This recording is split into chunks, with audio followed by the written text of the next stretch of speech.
Myles Garrett just did something that could force the Cleveland Browns to make the most important decision in franchise history. After his emotional press conference where he destroyed ownership and questioned everything about this organization, Garrett had a private conversation with Andrew Berry that leaked within hours, and what he said is going to shock everyone. Garrett didn't just complain about losing. He didn't just express frustration.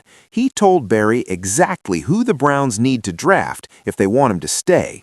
Shedeur Sanders. Not a suggestion, not a preference, an ultimatum.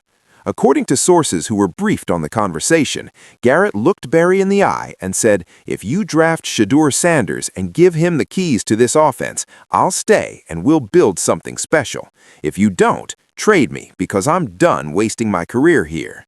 This completely changes the Browns' draft strategy, their negotiations with Deshaun Watson, and their entire future. And the wildest part?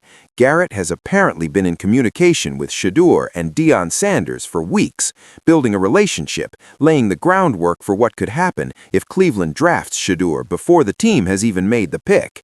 If the NFL finds out about these conversations, it's tampering. But Garrett doesn't care anymore. He's all in on Shedeur Sanders being the answer, and he's willing to risk everything to make it happen.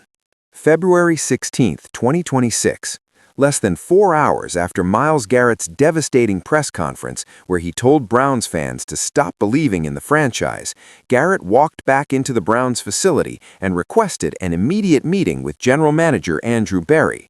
The building was mostly empty at that late hour. Most players and coaches had already gone home after the humiliating loss and the chaos that followed. But Berry was still in his office, trying to process what Garrett had just said publicly and figure out how to handle the fallout. When Garrett arrived, according to sources who were briefed on what happened, he wasn't emotional anymore. He was calm, focused, and direct. He told Berry that he wanted to have a real conversation about the future of the franchise, not corporate talk, not PR spin, but honest football discussion about what it would take to turn this team into a winner. Berry, according to sources, agreed, and what followed was a 2-hour conversation that is now leaked to multiple reporters and is sending shockwaves through the NFL. According to sources, Garrett started the conversation by acknowledging that his press conference was harsh and that he understands it created problems for the organization, but he made it clear that he meant every word he said and that unless something drastic changes, he's not going to waste the final prime years of his career in Cleveland. Berry, according to sources, asked Garrett what it would take for him to stay, what changes would make him believe the Browns could actually win. And that's when Garrett laid out his vision, and at the center of it was one name, Shedeur Sanders. Garrett told Berry that the Deshaun Watson experiment is over, that everyone in the locker room knows it, that the fans know it, and that the only person who doesn't seem to accept reality is ownership. He said that if the Browns are serious about competing, they need to move on from Watson immediately, draft Shedeur Sanders with their first-round pick, and build the entire offense around a young quarterback who actually has a future. Berry, according to sources, tried to explain the complications involved in moving on from Watson, the salary cap issues, the guaranteed money still owed, the legal settlement negotiations that are ongoing, but Garrett cut him off and said something that sources say stunned Berry into silence. Garrett said, "I don't care about the money. I don't care about the cap gymnastics. I don't care about the legal complications. Figure it out. That's your job. My job is to play defense at an elite level, and I've done that for 8 years. Now it's time for you to do your job and get us a quarterback who can actually win games. And that quarterback is Shedeur Sanders." What makes this conversation even more explosive is what Garrett revealed next, according to sources. Garrett admitted to Berry that he's been in communication with Shedeur Sanders and Deion Sanders for several weeks, not through official channels, not with the team's knowledge or permission, just private conversations between Garrett and the Sanders family, building a relationship and laying the groundwork for what could happen if Cleveland drafts Shedeur. According to sources, Garrett told Berry that he reached out to Deion through mutual connections in the football world and expressed his belief that Shedeur would be perfect for Cleveland if the organization committed to building around him properly. He said he's had multiple phone conversations with Shedeur where they discussed what it would be like to play together, how the defense could carry the team while Shedeur develops, and what kind of culture they could build if ownership would just get out of the way and let football people make football decisions. Barry, according to sources, was shocked by this admission because it's a clear violation of league rules for a player to recruit an undrafted prospect on behalf of his team. That's tampering, and if the NFL investigates and finds evidence of these conversations, the Browns could face penalties, including loss of draft picks. But Garrett, according to sources, told Barry that he doesn't care about the rules anymore, that the rules are designed to protect owners and management while players have no power, and that if the league wants to punish him for trying to help his team get better, then so be it. Barry, according to sources, asked Garrett why he's so convinced that Shedeur Sanders is the answer when there are other quarterback prospects in this draft class who might be just as good or better. And Garrett's response is what sources say revealed just how much thought he's put into this. Garrett told Barry that he's watched extensive film on every quarterback in this draft class. He studied their mechanics, their decision-making, their leadership qualities, and Shedeur stands out for several reasons that matter specifically to Cleveland's situation.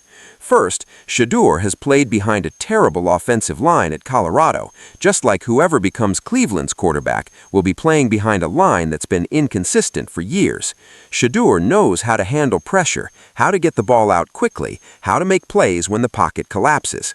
Second, Shedeur has dealt with intense media scrutiny his entire life because of who his father is. He's not going to crumble under the pressure of playing in Cleveland, where every mistake gets magnified and every loss gets blamed on the quarterback. He's built for that mentally in ways that other prospects aren't. Third, Shedeur is a leader who demands excellence from his teammates, but also supports them when things go wrong. That's exactly the kind of quarterback personality that would work in Cleveland's locker room, which is full of veterans who are tired of losing and need someone who can rally them without creating drama. And fourth, Deion Sanders is the kind of father and mentor who will support his son without interfering with the team's coaching staff. Garrett, according to sources, said he spent enough time talking to Deion to know that all the fears about him being a meddling father are overblown, that Deion just wants his son in the right situation with the right support, and that if Cleveland provides that, Deion will stay out of the way and let the process work. Barry, according to sources, was impressed by how much thought Garrett had put into this, but still had concerns. He told Garrett that drafting Shedeur would require the Browns to move up from their current 8th overall pick, which would cost additional draft capital that the team needs to build the roster in other areas. But Garrett had an answer for that too. He told Barry that he's already heard about the secret 3-team trade that's being negotiated between the Browns, Giants, and Dolphins, the one that would move Cleveland up to 3rd overall in exchange for their 8th pick, a future second-rounder, and allowing the Dolphins to acquire Saquon Barkley. And Garrett told Barry that if that trade goes through and the Browns use the 3rd overall pick to draft Shedeur, he'll not only stay in Cleveland, but he'll also recruit other free agents to come and join them. Garrett said he has relationships with players around the league, defensive players and offensive players, who respect him and would consider Cleveland if they knew there was a real plan to win. But that only works if the Browns make the bold move of drafting Shedeur and committing to him fully. Barry, according to sources, asked Garrett what happens if the Browns draft Shedeur and he doesn't work out, if he struggles as a rookie and the team continues to lose. Garrett's response was simple. He said, "Then at least we tried something different. At least we gave ourselves a chance. Right now, we have no chance. Deshaun Watson is not the answer. Everyone knows it. So even if Shedeur doesn't work out, we're no worse off than we are now. But if he does work out, if he becomes the franchise quarterback we've been looking for since 1999, then we just changed the entire trajectory of this organization." The conversation ended with Barry telling Garrett that he couldn't make any promises about what the Browns would do in the draft, but that he appreciated Garrett's honesty and passion. And then Barry said something that sources say gave Garrett hope for the first time in months. Barry told Garrett that he's not supposed to tell you this, but you need to know. We're already planning to draft Shedeur. The trade is being finalized. The Deshaun settlement is almost done. Everything you just said to me about Shedeur being the answer, we already believe that. We've been working on this for weeks, so if you can be patient for just a little bit longer, I think you're going to like what happens." According to sources, Garrett's entire demeanor changed when he heard that. He asked Barry if he was serious, if this was really happening, if the Browns were actually going to make the bold move, and Barry confirmed it with the caveat that nothing is official until all the pieces fall into place, and that Garrett absolutely cannot tell anyone what they discussed. Garrett, according to sources, agreed to keep it quiet, but told Barry that if anything changes, if the Browns back out of drafting Shedeur for any reason, he wants to be traded immediately. Barry said he understood, and the two men shook hands and ended the meeting. Within hours of that conversation, details started leaking to reporters. Not the full story, not every detail, but enough that people in league circles started piecing together what's happening. And the reaction has been absolutely massive. The idea that Myles Garrett, the best defensive player in football, is essentially demanding that the Browns draft Shedeur Sanders and is willing to recruit free agents to join the team if they do is unprecedented in modern NFL history. Players don't usually have this level of influence over draft decisions. But Garrett has earned it through his performance, his leadership, and his loyalty to a franchise that hasn't given him much in return. And now he's using that influence to try to force a change that he believes is necessary for the Browns to have any chance at success. Some people are praising Garrett for taking a stand and trying to help his team get better. They see this as a player who's so committed to winning that he's willing to risk his relationship with management and potentially face league punishment for tampering just to help Cleveland draft the right quarterback. But others are criticizing Garrett for overstepping his role as a player and trying to do the general manager's job. They argue that draft decisions should be made by front office professionals based on extensive scouting and evaluation, not by players who have personal relationships with prospects. The Shedeur Sanders angle to all of this is fascinating because it confirms what a lot of people have suspected but haven't been able to prove, that there are backroom conversations happening between current NFL players and draft prospects that violate league rules but happen all the time anyway.